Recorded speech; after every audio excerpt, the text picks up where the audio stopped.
Welcome to Resell Podcast. I'm Mike. And this is Orlando, and we're on episode 342. Yeah.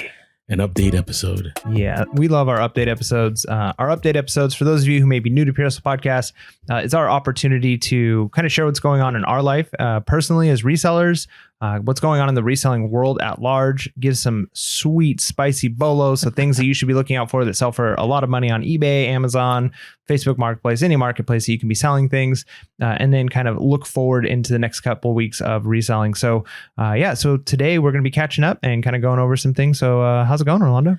It's going well. I didn't think I would be able to say that a few months back. It seemed kind of like the end of, not the end of reselling for me, but the end of a good era. And I can't say that things are extravagant or things are going really well, but at least they're going. At least things are moving. And I've been saying this, and I've been saying this for a long time, that right now it's going to be all about making it happen, whatever it takes, whether it means doing, huge coupons, whether it means doing huge sales, whether it means taking a ton of offers. It could also mean finding other avenues to sell things. And so for me, it's been really great in the sense that it's really challenged me to become a better reseller. I think I'm a big believer if Mike and I can pull through this terrible economic time. Now, I'm hoping this doesn't go on like stagflation for 7 years. I'm hoping that, maybe in a year or two, maybe with the next election, things will change. But right now, if Mike and I can be successful, I definitely appreciate the fact that we'll be able to bring a lot more to the table as far as to our businesses, as far as to even people that come and listen, right? Because right now, we're kind of going blind through this, right? We've gotten a lot of great advice from Craigslist Hunter, Amazing Taste Store, a lot of people that went through 08, but this is different, right? And so right now I've had to switch up a lot of things, and sales did surge. When I hit that 50% off sale, sales skyrocketed. And now it's kind of calmed down a little bit. I think maybe it's because all the hot items that people have been waiting to go down in price, they were able to get for $500 instead of $800 or $1,000. Right. So I think I had a lot of big sales that were pushing my numbers up. And now I still have big items in my store, but not as much anymore. I think all the really nice items outside of that Nintendo shirt that I don't think I'll ever sell because I have it up there for a crazy amount has sold. And so things have come down. Now, here's the other interesting thing is I think there's something up with the international program. I can't put my finger on it, but I'm not very big on conspiracy theories or that sales are slow because of glitches, but I do think there's something going on. I had watched a ton of YouTube videos in the last 2 weeks. I'm really trying to figure out what's going on, where people have talked about how their sales really dipped like crazy. And what they found out is some people started making phone calls, and, some representative at some point was able to give some information that eBay is having a tough time transitioning from global shipping to international shipping. And so if you don't know what we're talking about, eBay for a long time had two major programs for international sales. It was either eBay global shipping program, and where you basically, you sold something, you sent it to Kentucky, and then after that, you didn't have to worry about it. And then they had eBay standard international delivery, where it was kind of the same idea, except it was in more locations. And now they have eBay international delivery, which is still the same idea, but they made it different, where they kept costs low and you can ship to multiple hubs and so on. And I used to get a lot of huge sales via global shipping program, or the other one, the eBay standard international delivery. And now I get maybe a handful of my sales. It's not very much. And usually they're not like big dollar items, right? And maybe they're not big dollar items because it's cheaper now. Yep. Right? Where back in the day, like somebody, if they wanted to get something global shipping, they had to spend big to make it worth their while. Right. Where now, they buy a $20 hoodie, it's not as expensive to ship to them. And so maybe they're willing to make that buy. Which could be a beneficial thing in some ways, because even though it was nice to say like, hey, my big items could go GSP, I wouldn't have to worry about it. But with this new program, you're kind of opening up to a larger marketplace of people. Your items are more accessible to a wider range of people because it's actually affordable for them to pay for shipping. But then, yeah, you're not getting that like, sweet, my $800 thing just sold. through GSP, but yeah, you're getting $20, $30 sales international. So, but that's been kind of rough because I really depend on those international sales. So I'm hoping I'm off. I'm just providing anecdotal evidence and it's not real evidence that there's a problem. And again, the economy's slow. And that's the one thing that a lot of people don't want to talk about, that, you know, it could be just people don't want certain things. I'm not sure. I will say my sales are the same as they were this time last year. Like, sales are consistent, so I can't complain about that. But I've had to sell a lot more items. I've had to do a lot more sales, take a lot more offers. Now, the other thing that finally happened was it was a great garage sale morning. Now you were busy traveling, so you'll share with us a little bit. And so you're gonna kind of wish you were here. It was, yeah. I always get a little envious when people have good days out garage selling, because especially if I didn't go out. If I went out and it's like, oh, I just went to the wrong places. But if it's like a day that I stayed home or I had like a family event and somebody else is like crushing it, it's like, oh no. So this one was beautiful for multiple reasons. First of all, there was a community sale, but the community sale was about like 15 minutes from where we live. So we didn't have to, like, usually around here, because we're out in like the country, we have to drive about like 45 minutes to get to a really good community sale. This one was nearby. On top of that, the organizers put everything on Google Maps. They already dropped everything on Google Maps. So all you had to do is go to their Google Maps, share it to your account, and you didn't even have to do the work of like figuring out direction. You just went place to place to place to place. And there was so much. It was about 48. And all 48 were legitimate garage sales. It wasn't like sometimes you get those where it's a garage sale, but you drive by and it's somebody just has cheap furniture outside and it says free. Yeah. It's like, this isn't a garage sale. Now, it was hilarious because I had run into people that listen to the show again. So Chris and Matt, I talked about Matt on the podcast. I tried to give him back the $1 I owed him. I saw him and he refused to take it. Good guy. But here's what's crazy. First stop, you know, I came across all these bobbleheads, and I've brought up bobbleheads as far as a bolo before. And it's because other listeners had brought it in. And these were Fernando Tatis, who plays for the Padres. He got suspended for over a year because of taking, I think, like steroids or something like that. Well, this was the perfect time to buy him because he wasn't off suspension yet. But I knew that in like 2 or 3 days, he would be off suspension. And bobbleheads are kind of like trading cards, like sports cards. Like if an athlete is doing well, the value of the card goes up. Well, same thing with bobbleheads, the value goes up. And so this guy was just like, he wanted to get rid of them. He was like, I'll give them to you for 50%. And remember, you always stay quiet, right? You don't say anything. And he kept trying to look through all of them on eBay. And eventually I stayed quiet long enough. And I was like, I'll just give you $125 for all of it. And he's like, all right, we'll do it. And one of them, I'm gonna be able to sell for $200. So it's kind of like hustle of the week. Now, I don't know, man. If you're listening, I appreciate this. You had mentioned last time I owe that dude breakfast. Now I really owe him breakfast.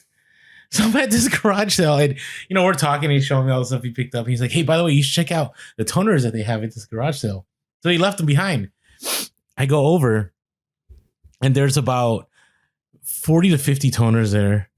And then there's another like big toners, like about 4 or 5 of them. And I ask how much. And so for the big toners, they're like $4. I was like, $4? Like these sell for like 100 a piece. And I was like, all right. And then how about for these small ones? She's like, oh, I want $8 for those. And there was about like 20 of them. And automatically within a day, I sold one of them for $30. Right. So I spent $12. I think it's going to be over $1,000 in toner sales. Wow. Right. And they're not expired. They're not like chips that aren't going to work on. No. Because I've had that before. I've sold toner and then someone gets it and they're like, this is, you know, whatever. Great. So if you put it on, if you put it on there that it's expired, it's fine. We talked about that with Craigslist Hunter when we did our interview. You know, if you can sell expired toner and ink as long as you. But sometimes that. Toners don't say if they're expired. Yeah. No, I've ran into that too. And that's the hard one. Now, did you have people return ones that weren't expired? I feel like I had one where I gave like a partial refund because the person was like, this is something other once they had opened it. I can't remember this story because it was like year 1 of reselling. Yeah. But there was something that came up. Maybe somebody who's listened, like binge all the recent podcasts might be like, oh yeah, this is what happened. But I don't quite remember what it was, but I remember there was something with toner for sure. Okay. But hopefully that's not your case with yours. I'm sure yours is fine. I'm sure it's fine. Well, here's a funny thing. The company I'm not going to say what I'm going to say, but anyway, I'm not going to say what I'm going to say just because I wish I could. Just don't. It sounds like you probably shouldn't. Yeah. Anyways. Okay. Anyways. Okay. And it's not anything shady, by the way. It's just not shady. So, but then I'm thinking like, wow, I've already scored. Then I go to another garage sale. And here's the thing. You ever go to those garage sales, Mike, where you know that there's money in this garage sale? Like you see the items, you're automatically going, I need to sit here for a little while. Like we talk about, like, you got to be quick. Mm-hmm.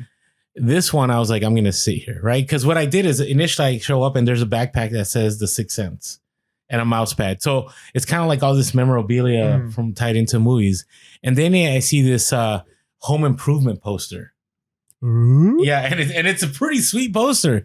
I'm like, what? And then the guy has like a collection of Regis and Kathy Lee stuff, which isn't very valuable, but he has like 50 polos, a towel, sunglasses, like all this stuff. That's real fandom right there. Right. Well, okay. So I'm thinking either A, this guy is a collector, or B, involved in TV and movies. Right. So, you know, I put a pile together and I bought a TI 84 calculator for $2. I bought a bunch of basically everything I bought. I paid $15 for. So I'm like, okay, this is a score. So I asked him, I said, hey, do you work in TV or movies? Like, where is this all coming from? And he's like, oh yeah, I used to work for Disney for a decade or something. And I was like, oh, this is beautiful. So I'm like, hey, can I give you my business card? He's like, yeah. He's like, I got a ton of Disney stuff. Like, I'll just text you some pictures and you know, we can land on things. And so it was a great opportunity. It was a great score. All the stuff I picked up, I mean, I paid $15. I'm going to make at least 20x of that from all the stuff I picked up, at least. But now I have a connection. So I dropped off a business card with that guy. I dropped off a business card with the bobblehead guy. And so that's the one thing I want to encourage all of you. Like, whenever you have some great scores, always be always be leaving. There's my Latino accent coming in. Always be leaving your business card because you never know. Like right now, I'm kicking myself because the person I bought all the toner from should have left my business card. Why did I leave my business card? Now I do know where they live, so maybe don't be that guy, Orlando. Don't be that guy. You already had an episode like that where you mentioned like you went and you knocked on someone's door and you're like, hey, I bought stuff from you before. Like, but it worked out. Oh, geez. It worked out. So, you know, it was funny. It was funny because I ran into this other couple and they had all these board games and they're like, and I asked them, I said, hey, so do you know how much you want for these? They're like, well, I looked this up on eBay. And, you know, then you have this conversation. Yeah. Well, is that what it's sold for or that's what it's selling for? And I said, and he said, no, that's what it sold for. I'm like, oh, so you know, so I asked him, I said, so why are you selling things at a garage? So like, I just don't want to deal with it. I want to move stuff. And then I went to another garage sale where somebody was using Goodwill as their comps. Like Goodwill online?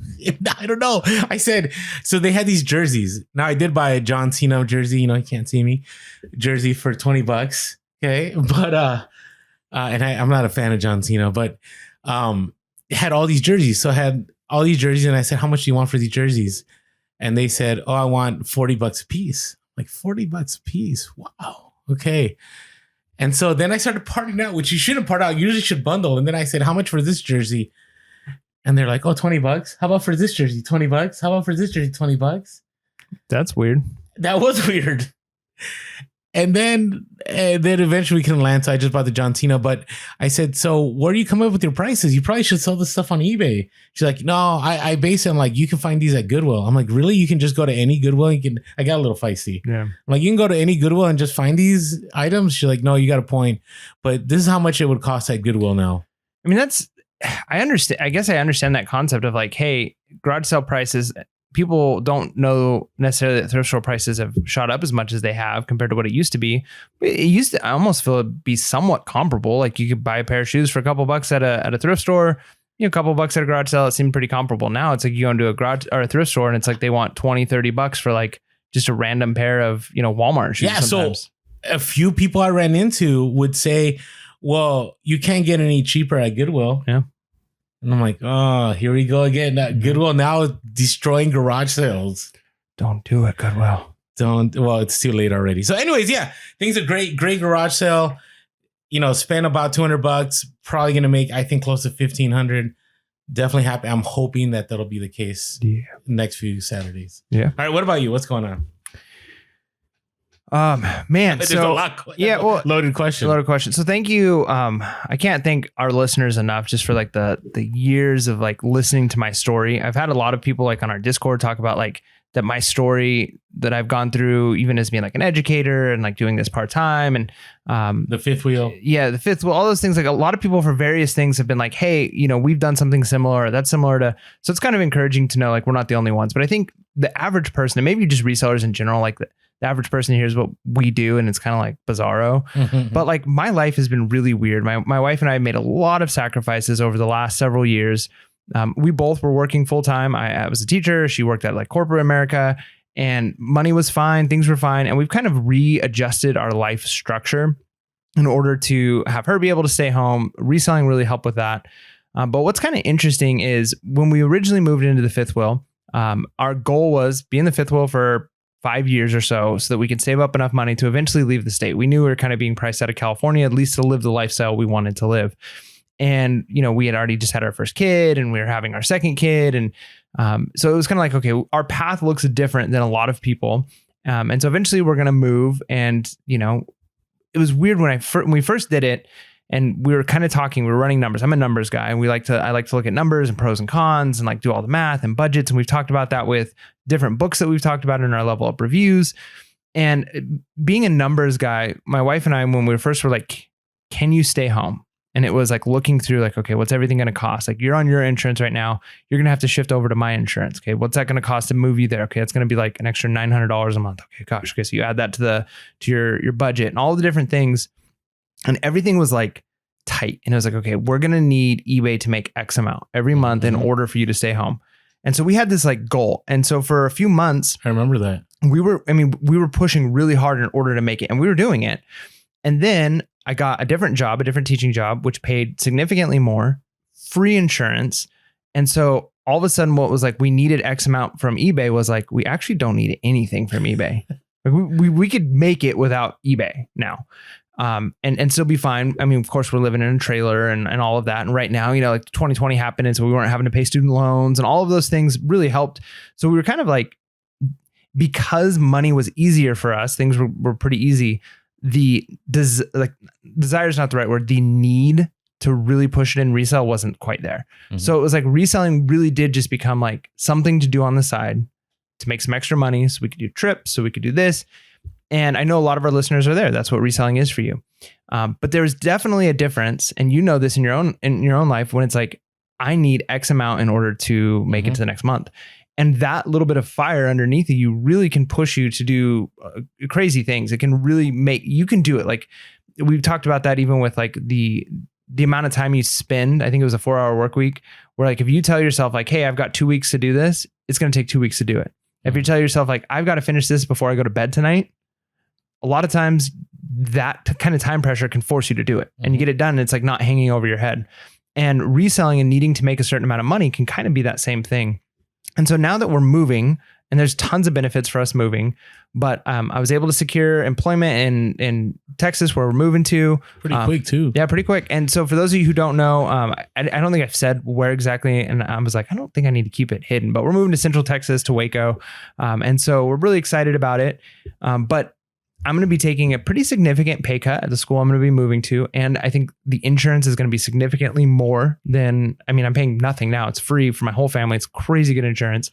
And I'm going to have to be paying like almost $1,000 a month in insurance now. Wow. So it's like, okay, now reselling has to pick up. It has to. Now it's a requirement. What was like, this was nice. Now it's like, okay, this is something I have to go into overdrive. Like we're going to need to. Now I've saved up enough where I've got a good buffer in the bank where worst case scenario, things are going terribly. We can survive for a while and use that to kind of keep us going. Several months worth of savings, like the Dave Ramsey method. However, you don't want to tap into that. You don't want to drain your savings account. So what I kind of was like reflecting is the nice thing about reselling is it's a lifelong skill. Now you do need to kind of keep things going. You need to learn the new trends and learn that stuff, but it's something that you can kind of turn on and off as needed. And you can say like, hey, I can really slow down. I can slow down my sourcing. I can maybe not list as much. I don't have to run as hard of sales, all of those things. But then you get to a point where you're like, I need extra money.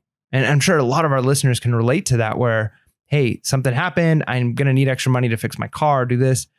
And it's just nice to know you've got this thing you can pull from where you can say, oh, well, I've got this skill that I can monetize in a relatively short amount of time. I've already got enough inventory. I already kind of know what I'm doing. With a little bit of extra work, I know I can make more than minimum wage, right? Like I don't have to worry about, hey, maybe I can go get a nighttime job working at, fast food or something in order. Yeah, exactly. So now I know, okay, I can, as much as it's like, it's a bummer that things are going to be tighter potentially for a couple of years while kind of getting established. But at the same time, reselling has opened up that door. Whereas if it wasn't for reselling, one, my wife would have never stayed home in the first place. We probably wouldn't have had a second and third child. And then now it's like, hey, because of reselling, we can move. I can be okay with taking a cut in my pay. I can be okay with those things. And a lot of people do that when they go from part-time to full-time anyways. They're at a place where it's like, hey, I'm now going to have to pay my own insurance. I'm going to have to pay my own self-employment tax. I'm going to have to do all these things, but I've learned a skill that's going to allow me to do that. Yeah. And you can make that shift. And so this shift that I'm making, even though it's kind of a unique situation in some ways, it's actually not really that different than a lot of people who start part-time reselling. They kind of take it more seriously and then they make that shift at some point to full-time. So it's just kind of cool reflecting on what reselling has done with that. And the other thing is, I've been reselling out of when you first like came over to the house that I had. When I first started reselling, I had like a 1-car garage and I pretty much turned it into the reselling. We talked about like it started off as a corner, a tote, then a corner. And then when I put in some, I turned the whole thing into a reselling room. And then that was so long ago. It was so long ago. So long. And then since then, pretty much. Real quick, do you remember when I showed up right after your son was born? Yeah. Yep. And I showed you my trunk of all my retail arbitrage stuff. Like that's how long ago that was. That was a long time ago. Wow. Yep. Sorry, over 5 years. Reminiscing here. So since then though, I haven't been able to really resell out of my house. I was reselling at an office and my father-in-law had, and I kind of rented a room out of it. And then that was where we were doing the podcast. And then we ended up moving everything to a shed, but the shed was pretty far on the property. So it's kind of hard to like get to at times. And then now like I still have some stuff in that shed and some stuff out on my patio kind of covered. And then I got a bunch of stuff in totes in like a room. And then, so it's like my inventory is like spread out into like 3 different places. And so part of me is like, it's going to be so great to have everything central location. But we bought our house sight unseen. Like we had our realtor kind of walk us through, and I knew there was a shed in the backyard. I didn't know exactly what the size was. I was kind of trying to estimate based off of, aerial shots and things like that. And it turns out it's a little bit smaller than I thought it was going to be. I was hoping it would be like a 10 by 12, like what I have. And I think it's like an 8 by 10 maybe. So it's quite a bit, it's less square footage. So I'm still going to have to end up using probably part of my garage. I've got a trailer still that I'm going to put certain things in. And so it's still not going to be the ideal situation. And at some point, I'm going to probably build a bigger shed on the property as reselling kind of like, okay, how am I making the number I need in reselling? Now, am I making extra on top of that? Okay, now that justifies building a bigger shed where I can kind of just put everything in one central location. But, it even still, like I've been through enough of these steps where it's like everything's kind of weird. Things are in different places. I've been able to survive through that. So even the shed we have right now, it was like almost $4,000 we paid for that shed. And we paid for over a year on it, like a little over $300 a month that we were paying every month to pay the shed off. And it was still cheaper than a storage unit, right? So now it's like, okay, I could do that again and say, all right, well, I'm going to build a bigger shed. I'm making more than $300 a month extra than what I need from eBay. And so that money is going to go to a bigger shed. And then after that year and it's paid off, now you've got something that's worth it. So I've just been really big recently on like taking the steps, doing it slowly enough where I'm not killing myself and making wise decisions, but just knowing that like what reselling looks like today and what your life looks like today isn't necessarily where it's going to be a year from now, 2 years from now, 5 years from now. But if you're making the right steps, you're always going to be improving.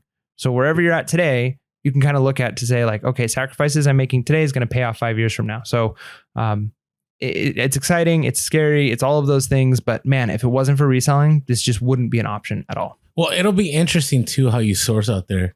Because I Mike and I were talking before the podcast how different our podcasts will be in the sense that Mike and I kind of source the same way. right? Here in San Diego, we know how to do the local deals.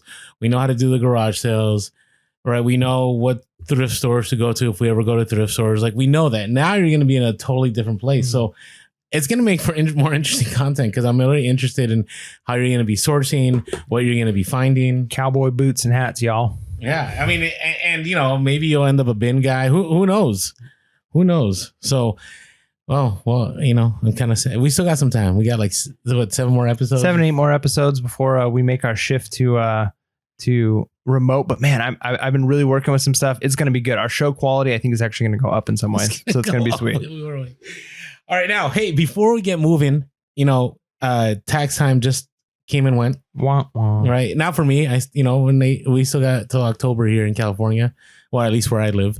But you know, I'm using my reseller Genie to make sure that everything that I can deduct is possible. So my reseller Genie, in case you don't know, it's a great tool. It'll definitely import everything from eBay from last year, and you know, you'll be able to figure out what your shipping was, what your fees were. You can use the inventory function, so you can put how much you paid for stuff, and then you can get a nice profit loss. There's a lot of new tools that they're constantly building on there, and so if you haven't signed up yet and you do not have a bookkeeping avenue to kind of get your numbers in order, or maybe you're using something you're like, oh, this is just not good, I need something else, check out my reseller Genie. Go to our link below and use our promo code Pure Hustle, all caps, and you'll get 15% off the first month. Mike and I would not be sharing my reseller Genie unless we truly believe that it's a great product. It's one that I've been using for the last few months, and I haven't had to pay attention as much because it's kind of nice. Like GoDaddy. Remember GoDaddy, where you can just put info and it just coasts on its own, and my reseller will do some of that for you. So if you haven't yet checked it out, again, use our code Pure Hustle for 15% off the first month. Go to the link below. Yeah. Now, do you have any random stories? Yeah, so my wife and I actually went to Waco this last weekend to get some stuff done on the house, kind of get things ready. You know, for it's our move. funny, if you said that in the 90s, it would have a totally different meaning. That's very true. Anyways, go ahead. So we went to go check out our house, kind of get some stuff ready, do some cleaning. And I was really excited because I knew like there's bins not far from my house at all, like relatively close to my house. So I'm like, okay, I'm very busy. We're literally there for one day. We flew in Friday night, got to our place like basically 1 a.m. Saturday morning. We were there all Saturday and flew out Sunday morning early. So it was like basically 24 hours there. So only like 12 hours of like work time to get stuff done. So I knew it was going to be tight schedule, but I was like, I've at least got to go in and check out the bins. So I had a little bit of a break. I'm like, all right, I'm going to run over to the bins. I drive over there. And as soon as I get there, I'm like, this place is under construction. Like I could see like fences kind of around it. I could see some like boards on the walls. And at first I'm like, oh, please don't be closed. Like, don't be like, don't be like they've shut down and now they're going to like demolish the building or something. And then I see like a big sign, like kind of by the building of whoever the contractors are. And they have like a coming soon, Goodwill outlet, whatever. And so they're remodeling it. I was like, dang, well, I guess I don't get to see this. And then I'm pulling out of the driveway and I see right next door is actually like a regular Goodwill store. Okay. And I'm like, okay, well, I guess I could just go in there and kind of maybe just see the prices. Like maybe the prices here are way cheaper than they are in California. They're not cheaper, which is weird because there's a bins right next door. Like I would imagine weird? Like, okay, now and you're in Texas. I'm in Texas. Now here's what they did have. They did have a tag sale. So it's like all pink tags are 50% off. Yeah, we don't have that. We don't have that at all. And a lot of the tags were pink. It wasn't just like a couple of things were pink. Yeah. It was like at least 50% of the things in there were pink tags. So I'm like, all right, like that's at least helpful. Shoe prices, knickknacks, clothes were still relatively expensive. And I was kind of shocked because I was like, why would, I mean, eventually that there's going to be an outlet open next door. And I've read reviews of the outlets and people are like, such good prices. It seems like weird competition. Like if you've got a store where people can buy stuff dirt cheap and then you kind of have the same stuff in your store next door, but you're selling like a jacket for $15, it's going to be a couple bucks in the bins. It's kind of a weird thing. So I don't know if their prices are just higher right now because they're doing construction and maybe the prices will come down because it seems like weird competition and that people just wouldn't go into that store at all.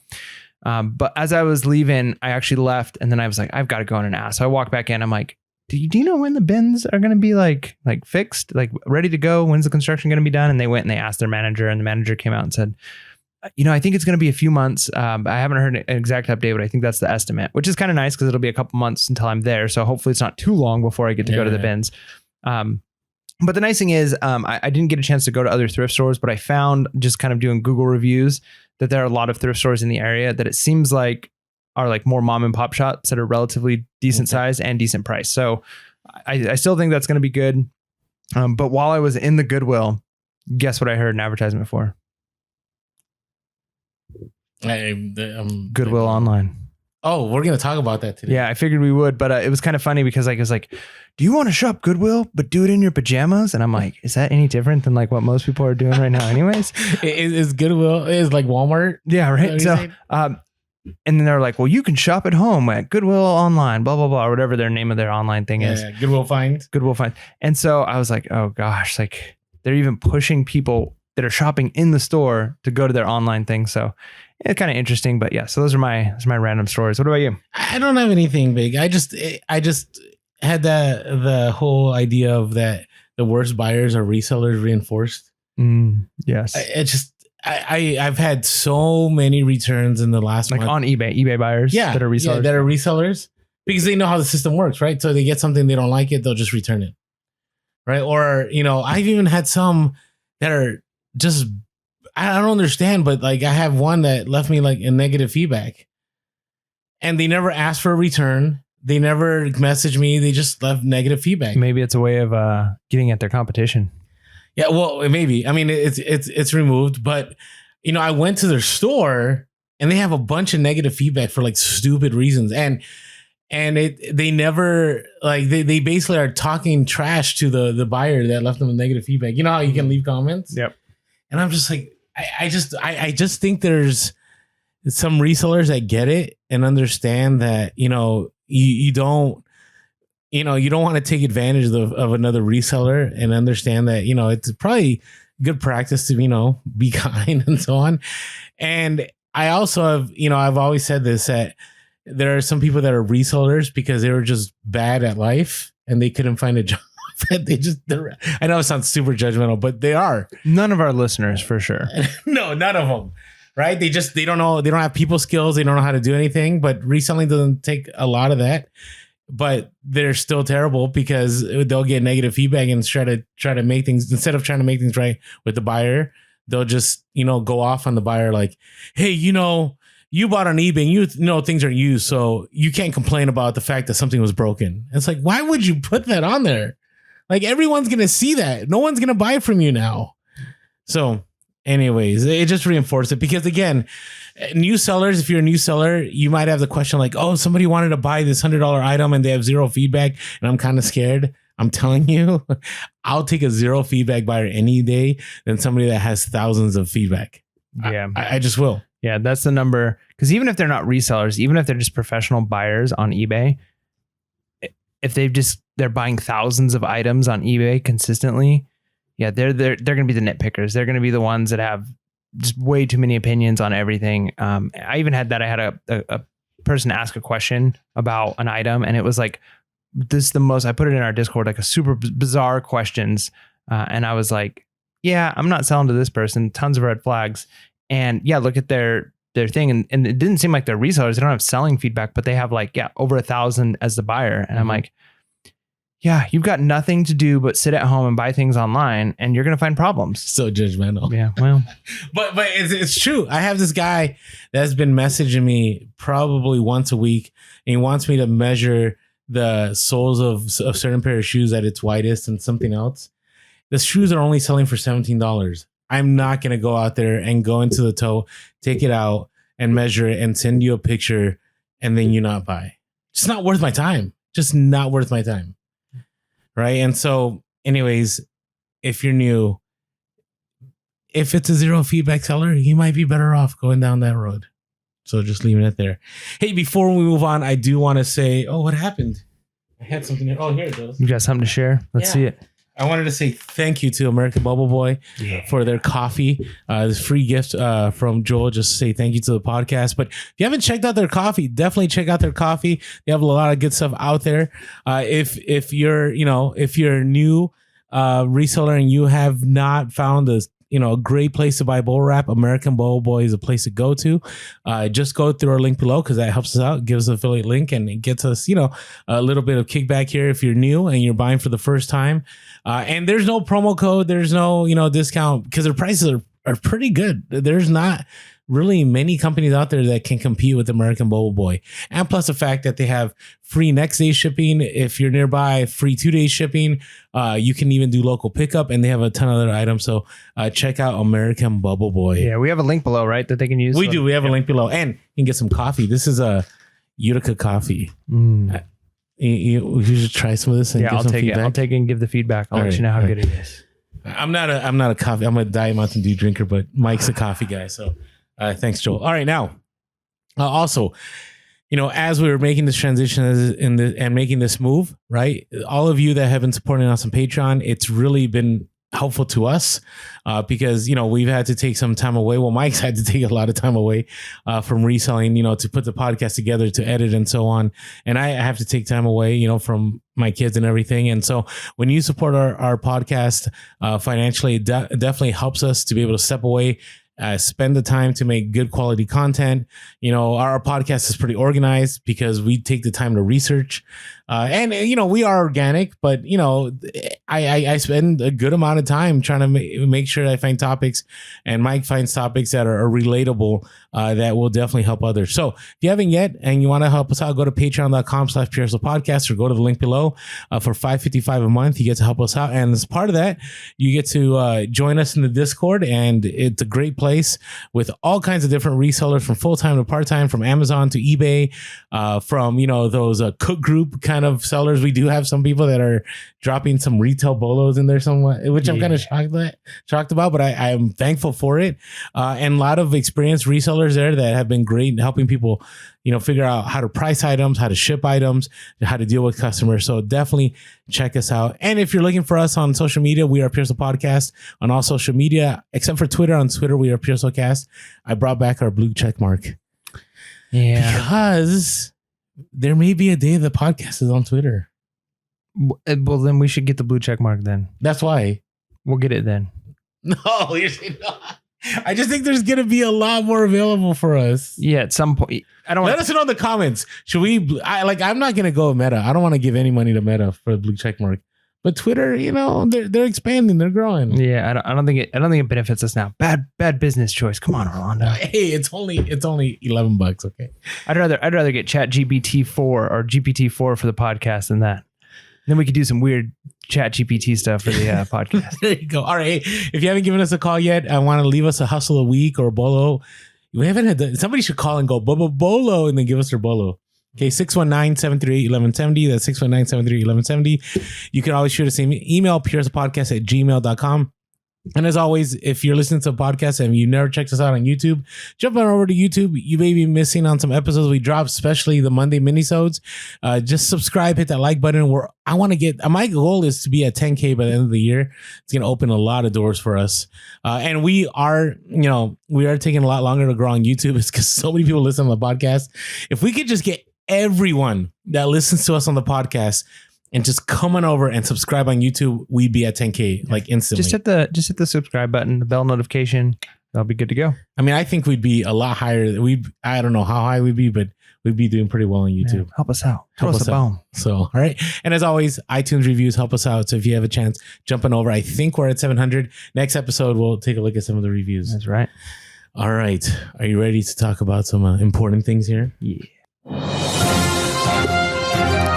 The battle between live reselling continues to increase with eBay Live and whatnot. Father Joe's Village goes online, Goodwill Finds expands, and the post office is operating at a loss. All of this and more on Reselling News. Orlando? None of that really sounds Take it away. So I wanted to touch on this. It's not anything that's, on the news or whatever as far as eBay topics or reselling topics, but I didn't do like a deep dive, but I did some research because I'm wondering where is eBay? What is eBay doing with this live stream stuff? I'm so lost. I think the CEO of eBay had announced sometime, was it September? Like actually said, we're doing this. And we're now approaching May and there is no live stream, at least not for everyday sellers, at least not for sellers that don't sell, baseball cards or have a huge even social media following really hasn't played a part in this. So this is what I want to say, because a lot of people in the Discord, we had a discussion about where's everybody landing on Whatnot, right? Do we find that Whatnot was like a passing, thing, that maybe it reached its pinnacle and now it's kind of like everybody else? And I truly believe that eBay lost. Like the train was moving. eBay had the ability to compete with another train on another track, and that train it needs fuel still. But they probably don't even have a conductor on it now. But here's my thoughts. I think people that got on the Whatnot train were smart. I think they played their cards right. If you were doing Whatnot 2 years ago, that was a great time, because at that time they had the whole cheaper shipping. Like every item that you sold on top of the original item was like $1 shipping, and a lot of people cashed in and made really good money. The only problem was at that time was there weren't as many people on Whatnot, right? There's it was fairly new, especially on the whole selling used clothing. Like that was fairly new. So I'm looking at Whatnot and I'm looking at eBay, and Whatnot. If you go to Whatnot, like you can always find an auction 24 hours a day. I mean, last night it was 1 a.m. I'm like, I wonder what's going on Whatnot. There's an auction, right? If I'm trying to find vintage toys, cards, thrifting stuff, there's an auction. Now, it doesn't mean all the time there's an auction for a special niche that you're looking for, but there's always something. eBay, it's like, here's a couple live streams coming this week, right? And usually it's like some, it's a shoe seller, or it's a luxury bag seller. It's somebody doing baseball cards, and sometimes they're not even like big like celebrities. They're just just resellers like you and I, but it's very small. It's like very limited. And so I think about what Whatnot did. Whatnot did a phenomenal job of campaigning with celebrities, doing collaborations with different celebrities. You couldn't be on social media without a Whatnot ad popping up, right? I remember there was a time on TikTok, like every time, like I was swiping through stuff, Whatnot. And this is what I'll say. I think Whatnot has found its place. I think its place is for people, number one, that have developed a following on social media. I think they could pull those people over. I think with eBay, I think it's difficult in the sense that right now they've given priority to just certain people, and it's not that much different than Whatnot. Like I thought it was going to be a big deal that you can just pull up your eBay listing and people could look at your listing. It's not much different than on Whatnot. You just showing the item that you have. Yeah. What I kind of feel like with that, now it's hard to say what's going to end up happening. I'm not as impressed with Whatnot as I originally kind of had some excitement for it. Whatnot, like you said, did a great job of advertising. Maybe they did a good job of getting into the younger crowd. I've always had that as a critique against eBay, is that just their market, I think, tends to run a little older. But we've also talked about the fact that eBay has brand recognition. So it could be, and I know a lot of companies are like this, like there are certain companies that are always going to be the innovators. They're going to come out with the newest things. They're going to take risks. And then there are companies that are a little bit bigger, more conservative with how they're going to treat change. And that's not always a bad thing. In fact, what could happen with something like that is eBay could have kind of just been biding their time, figuring out what works with Whatnot, what doesn't work, roll it out slowly, and then do it better. Maybe, right? Like time is going to tell what's going to end up happening with that. But I think about like that with certain things. Like certain things are going to come in. Like, okay, you get something like Uber and Lyft, and it just totally disrupts the taxi market. And it's, and taxis didn't figure out how to compete with that. But then there's other things that happen where some company comes up with an idea, and then a bigger company like, I don't know, Apple or Google sees this thing that's happening somewhere else. Like, oh, look at what this other company is doing. We actually have more money, more brand recognition. If we can figure out how to kind of do the same thing with our spin on it, and actually be more successful and end up dominating that market. So it's possible that in the future, if eBay kind of continues down this route, they may end up replacing Whatnot completely, or it could be that Whatnot was just enough of a disruptor. eBay doesn't do anything enough different. And because Whatnot kind of targets and has targeted the younger crowd a little bit better, I think, with their advertisement than eBay does, it might just not be able to compete. Because I don't feel like eBay advertises on social the same way that something like Whatnot does. No, right. And they don't. And the thing is that Whatnot was very organic, right? Like there was a vetting process. Like you had to get approved. You had to go on a conference call, but it was doable. Like, and a lot of people in the beginning were kind of upset that they couldn't get on Whatnot, but now it's like eBay, like what's it take? You know, I you would think like big time resellers like eBay Princess, right? Huge following on social media. You know, she speaks at eBay, but she hasn't done any kind of a live stream on eBay unless I missed it. Rally Roots, haven't seen them, right? You know, all the, you know, Craigslist Hunter, and even Craigslist Hunter was talking about eBay live stream. I think it was like 2 months ago I brought it up. He dropped a video about how he's excited about this, but I haven't seen it, right? And it's not against Pete. It's just Pete was invited to do it, and I'm still waiting for it to happen. Right, where I look and they show all these past auctions, and they only have maybe 50, right? Where Whatnot runs 50 a day, easy. Okay, so here's my suggestion to you: if you're looking for a place to do auctions, I would just go all in on Whatnot, get that experience, right? Because I do believe there's going to be a place for live stream. I personally myself right now, just because of time, like I'm not into, you know, spending a few hours doing auctions and selling stuff at a lower price. But if you're finding stuff at the bins, or you have stuff at really low cost and you're able to move inventory, the beauty of Whatnot is that after you get 1,000 sales, you instantly get paid. Right? Where eBay right now, if I'm selling stuff on eBay, I have to wait 2 days to get cash out. Right? And I've even tried. I signed up for their, you know, get paid in 15 minutes. It didn't go anywhere. I don't even know what happened with that. I sent in my statements, sent in everything. And so I don't know. I'm looking at this and I know I was really down on Whatnot in the beginning. Like I didn't think that it wasn't going to be able to do much, but now I've looked at Whatnot and I'm comparing it with eBay Live, and I'm like, they're worlds apart. Yeah. They're worlds apart. And I do encourage, you know, whoever is from eBay, that if you're listening to the podcast, like you got to open this up to, you got to open it up to other resellers. I'm not sure what's holding it up, but the longer this goes on, people are going to find themselves really comfortable on Whatnot, and it's really going to be hard to pull people from Whatnot. Like I don't see the big resellers that I'm seeing on social media that are doing Whatnot shifting over to eBay, right? Unless there's some kind of tangible benefit that's going to benefit them. So yeah, I'm good. I'm good with Whatnot. You know, I do plan on doing some Whatnot auctions here, probably in about a month or so, getting back into it, because it's really streamlined too. Right. There's no guessing to it. It's really easy to pick up. They have the resource. They have the tools. Anyways, I don't know. I just wanted to talk about that for two minutes. Yeah, it's good. So, and again, I love eBay. I have my eBay shirt on. Okay. It's not that I don't like eBay. I think on this one, we'll see. Something needs to change. Yep. All right. Some good news. No, I'm just saying the good news. So this is from Forbes magazine. Goodwill finds.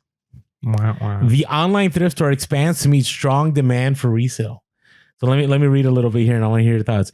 Goodwill finds, an online platform for Goodwill stores, launched 5 months ago and quickly saw that there was strong demand for its thrift shop offerings. Now the e-commerce site is adding new Goodwill partners across the country. Goodwill finds gives, you know, the ability to sell stuff online, and the way they do it is geographically. It started, I believe, in Florida and other parts, and now other parts of the country are joining. So they're doubling their staff from 20 to 50. Okay, so I think that's one of the reasons that Goodwill is going to really be able to make a dent in this space, is because there's not a lot of overhead for them going online, because they already have all these people on ground processing inventory already. Okay, and I wonder if the person that I had a great relationship with at the search salon we named years ago is going to be heading some of this up. You know what I'm talking about? Anyways, from years ago. They said, okay, this is from, I'm trying to see who this is from. They're able to capture higher margins on the donated items. They're able to grow much faster. They're able to participate in this circularity, which means hiring more people to staff their e-commerce operations. Okay, the nonprofit Goodwill Industries has 155 individual members who serve specific regions. Many of those members have long been offering select items for sale on eBay or other platforms. Goodwill Finds, however, has the advantage of being able to tell the Goodwill story, provide members with analytics to help drive sales. So to me, it seems that it's just going to get bigger and it's going to get bigger. Like I don't, like a lot of people are like, oh, you know, they're not going to be able to figure out prices, or, you know, they can't even get their own stores right. I don't think that's the case here. I think they're going to figure it out. I was on Instagram the other day, and an ad came up for Goodwill positions, like remote position. Then I'm like, I wonder how many resellers are going to tap in to join. That's interesting. Maybe we should look into that. Do some oh man, behind the some like it's like double agent stuff. Yeah, do some get the real scoop. Yeah, I think that might be a conflict of interest, but you know, maybe we make a documentary. Goodwill Finds, the truth about Goodwill. So I do think this is something to pay attention to. I've been saying this for a long time. I don't know if there's a store to source anymore, even though maybe the bins will be successful. Right.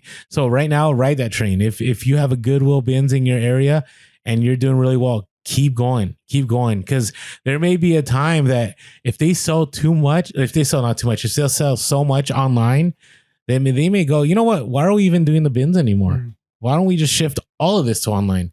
Or maybe they'll sell, you know, they've been trying to do the reseller boxes. Remember those? Yep. Those blue boxes they're trying to do. But maybe now they'll find a way to do this. Now, to piggyback on top of that, so in San Diego, we have Father Joe's online, Father Joe's thrift stores. Now they're going online too. And Father Joe's, you know, they're very big on helping communities, helping the homeless, helping, you know, people that are struggling, and they're now going to virtual thrift stores. So I think this means two things. Number one is, I think if you're going to want to source thrift stores, you may have to go online now more. Right? And a lot of people have already been doing that. I'm not a big fan of it because I think the shipping gets kind of crazy when you source Goodwill or Salvation Army and so on. But I don't think this is going to be detrimental to the reselling community, but it just may have to lead to a lot of people shifting the way they source. So anyways, any other thoughts on all this? Yeah, I mean, it seems interesting. I don't have a lot of faith that Goodwill Finds and like a Father Joe's online is going to be a super successful thing. Like we've talked about that. I mean, they do have a platform in the sense of a lot of people go there, so they're advertising. Like I even mentioned, they were running an ad in their store, so it might have some success there. But I just feel like most people they want to go into a thrift store, and if they're going to buy stuff online, they're probably going to eBay. There's already Goodwill selling stuff on eBay. So I don't know. I could be wrong. I just don't think that like people are going to be like, oh, where do you buy your stuff from? Oh, I usually go to goodwillfinds.com. You know, I go to. It would be interesting if that happened though. So we'll see. I mean, I don't think it's going to be as big of a competitor, but I do think what it does do is it pulls a lot of the good items from the stores. So just, I don't know, maybe they try it for a few years and it costs them more, or maybe it's super successful for them and it does cut into our profits long term. But only time will tell. I guess we'll have to see. Yeah, agreed. Now, this other thing, you can watch a bunch of YouTube videos on it. I don't want to get into the details, and I don't think all the details have been released, but the post office is raising rates again. And the post office will probably run at a deficit again. And they've always been running at a deficit. And there's a lot of reasons for that. But this is what I want to encourage people. Make sure you're paying attention to what you're doing for shipping and what you're doing for sourcing. So I truly believe the days of, you know, being able to sell $5 to $10 items are going to be gone. Because I think it's going to cost more to ship that item than it is to sell that item. So you think about, you have something that's first class right now. And if it hits that 16 ounces or 15, 16 ounces, shipping on that is about $6 like $7. Okay. And that's before the rate hike of the summer coming. Okay. And you're selling an item for $7. Okay. You could do free shipping, but you're going to be you're not going to make any money. You could charge shipping, but a lot of people are going to say, you know, why am I going to buy something for $7 and then pay $7 for shipping? It just doesn't make sense. So I encourage people to be wise about their sourcing. Make sure that there's plenty of money to be made off the item. So if you want to do free shipping and you want to charge up, that you can charge up in a way that it's not going to cost you. But at the same time, make sure you're not working at a warehouse, because you can get into a place where you have a bunch of cheap items that you're selling and you're now having to charge shipping, and you may be losing money on shipping, and you're spending all this time shipping all this stuff out. But you're better off working, like you said, you're better off earlier, like getting a job somewhere else and making, I don't know what minimum wage is in Texas, but here in California, I believe minimum wage, I think we're at like $15 an hour. Yeah, now. in San Diego, it's like 16 something. Yeah. Yeah. You might be better off doing that than trying to source these items. Yeah. So true. Anyways, that's all we got for reseller topics today. Just some things to think about. But we do have, as Mike would say, some spicy bolos. Yeah. Bolo. What's your bolo? Yeah. All right. So my bolo is a generic one. I mention these pretty much every year, but I think it's just a good thing to be thinking about without giving a specific, like this is the item to go pick up at this store at a garage sale. But is think of the holidays and the seasons coming up, and we got Mother's Day coming up. Mm. And this is one that I've always do really well with certain items. If I like put it in there on eBay and just put as like Mother's Day, right? Like I've sold like what are they called? The like plaster of Paris type like handprint things. Oh, really? Like where like kids do like a handprint, and it's and you sell those as like a Mother's Day gift, and those tend to actually do a little bit better.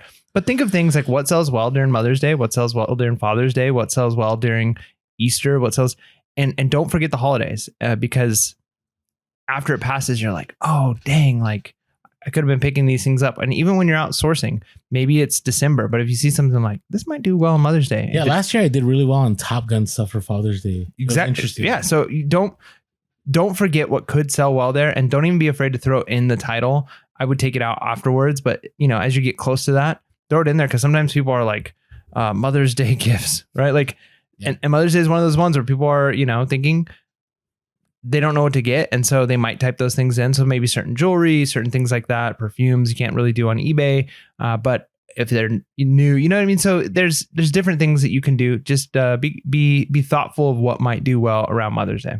Yeah, that's my bolo. What about you? What's your bolo? And so things are heating up now, as far as weather is changing, and we're getting closer to summer. It's getting hot outside. It's something like that. And I do really well with men's sandals. And the reason being is usually by the time that people are like, oh, I need to get a pair of sandals, like it's not in season at the stores anymore. So where do they go? Well, they go to eBay or they go to Amazon. And I some brands that I do really well in are Olokai. Olokai still great brand. Obviously not all Olokai are alike, but if you can find them for retail arbitrage, or you can find them at the thrift at a good price, you will do well with Olokai. Crocs, they're still very popular. And it's interesting. I thought like they weren't, but like, especially among Gen Z, like they love their Crocs. And so keep an eye out for Crocs. And then like Bergano sandals. I mean, I could throw a bunch of them, like fisherman sandals. I call them the old man sandals, but I wear these myself. The one with the strap in the back, right? It was old man.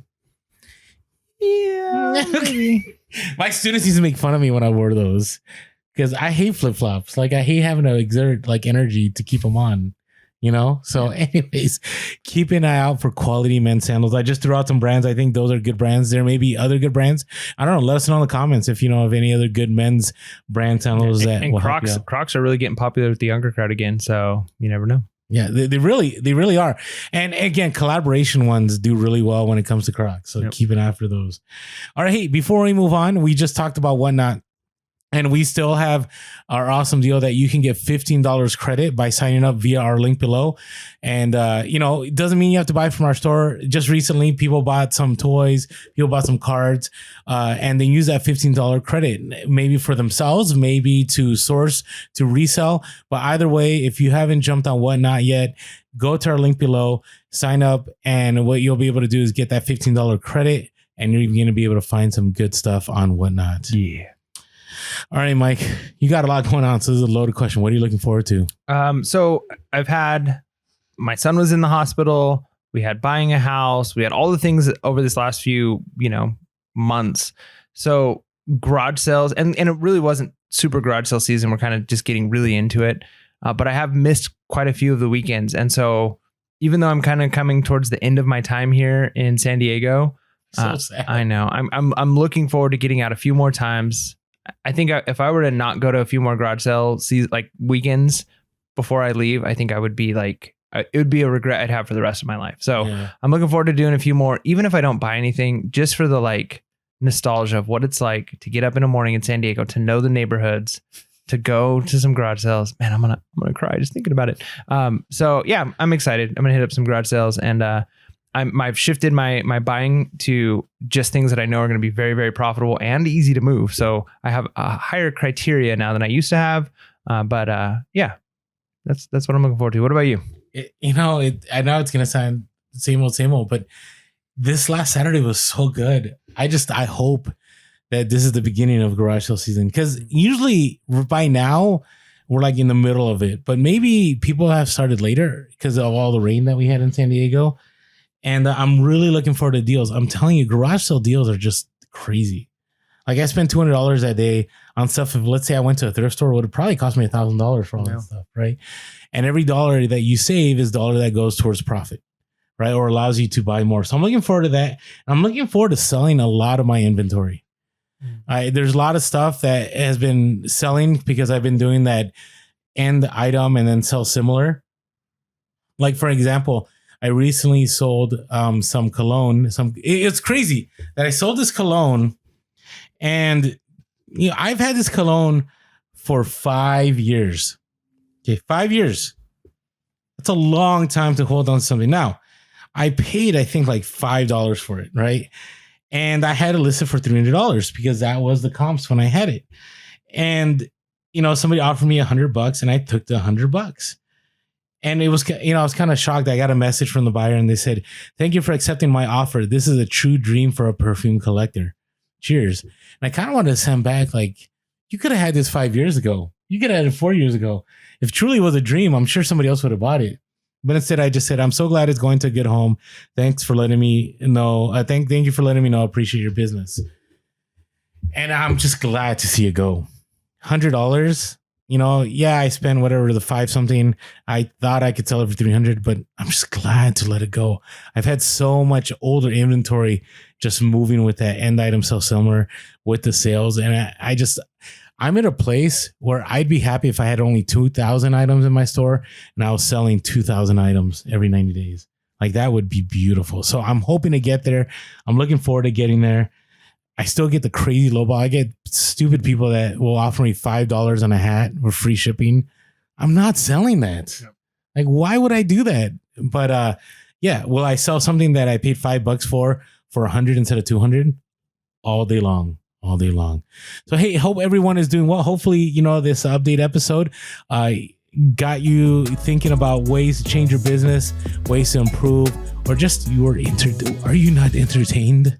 That's right. So with that being said, make sure to be real, be relevant, and be reselling late. Peace.